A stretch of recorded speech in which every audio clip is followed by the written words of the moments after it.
The EU will give Spain and Portugal 3 more weeks to take steps to reduce their budget deficits, according to Reuters, which says the extra time will allow the countries to avoid sanctions from the Commission.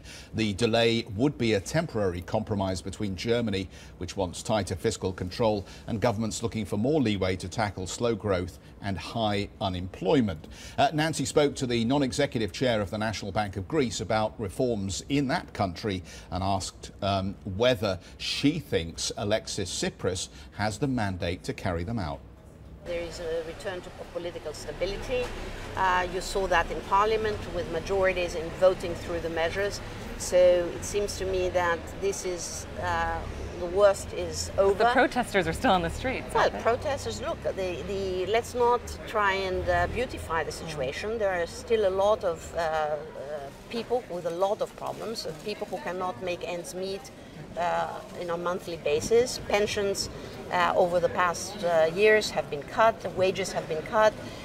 We've lost 25% of our GDP, and unemployment is still 24-25%. So the crisis is still with us.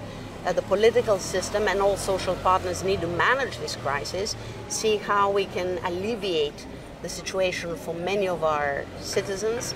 And the banking system and the financial system has also a responsibility to use the margins that we have to inject liquidity in the economy, especially for the small and medium enterprises which still have no access to the banking system. You mentioned the banking system. In your role at the country's second largest bank, you have a good view of what exactly is taking place here.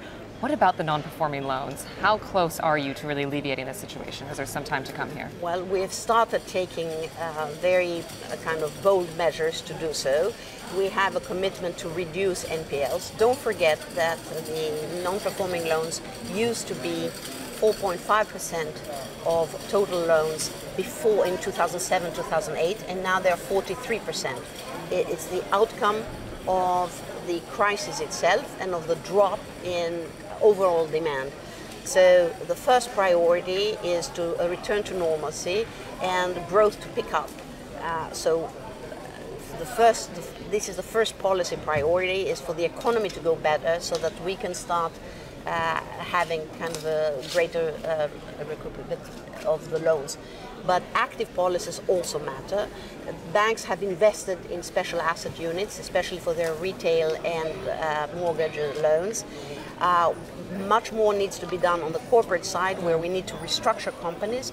And for that, we will need also, and we will use the assistance of third parties, that we have the legislative framework, both for managing part of the loan and even potentially sell some of these.